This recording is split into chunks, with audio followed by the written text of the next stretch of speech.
Thank you and welcome to the show this morning. The topic this morning is the Nashville Black Covenant Coalition. And we're fortunate to have with us this morning to talk about the Nashville Black Covenant Coalition, the coordinator of the Nashville Black Covenant Coalition, Mr. KCaine. And of course, Mr. Caine, let me welcome you to the show this morning.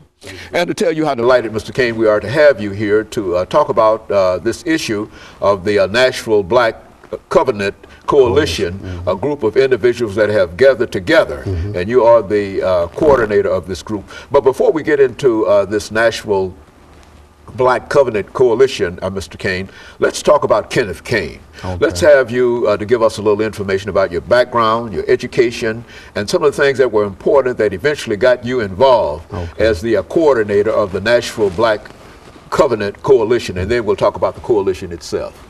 Okay, well, my name is KCaine. I'm from a little small town called Fayette, Alabama. I'm the product of a military family. My father traveled extensively, spent a lot of time in Europe, up and down the East Coast. And then finally, I attended Alabama State University for a couple of years, and then I eventually transferred to Tennessee State University. And I've been here ever since. By profession, I'm a speech-language pathologist, but I'm also a deacon in my church. I attend Progressive Missionary Baptist Church, where the Reverend Henry Blaze III is our pastor. And so my actions in the community actually come out of my faith in God, my inspiration to assist those who need help, basically.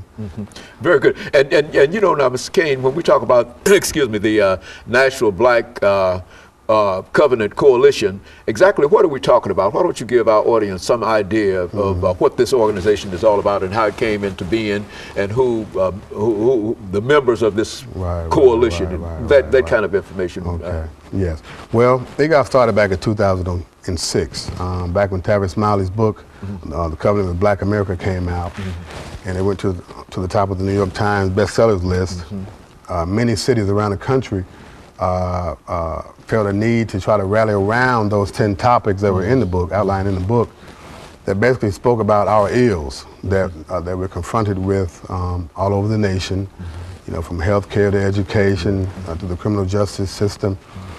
And so a group of us, people like Kwame Lillard, Reverend Blaze, Dr. Al Hadid, Mr. Matthew Walker Jr. from the Civil Rights Movement, and others, got together and we started just kind of, you know, discussing what can we do here in Nashville at this time. And so we had a series of meetings and, you know, long discussions, and the NBCC was formed with the goal of to educate our community, but also to sort of act as a catalyst to help those who need help, to in order to make this country, you know, more democratic.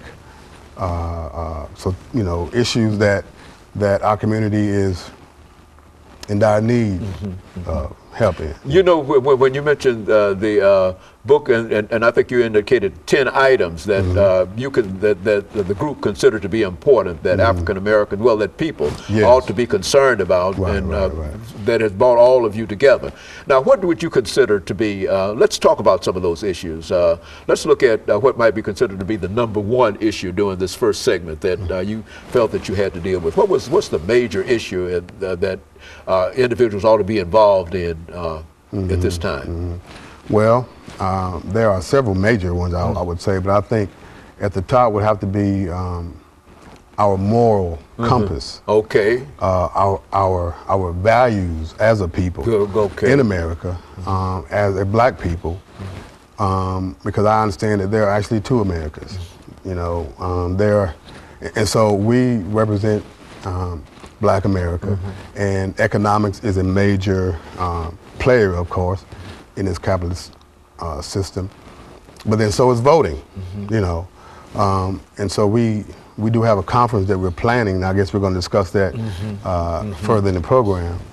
But economics right now, we are hurting tremendously. Much more than that. When I think what you're saying here too is that when we say that Africans have a 9%, I mean the American people have a 9% unemployment, we're not touching the people that your coalition is concerned about, which might go up to 16 or 19%. Yes. Okay, and of course what we'll do when we come back after this first commercial break, which will come up in the next 10 or 12 seconds, then we'll pick up on that.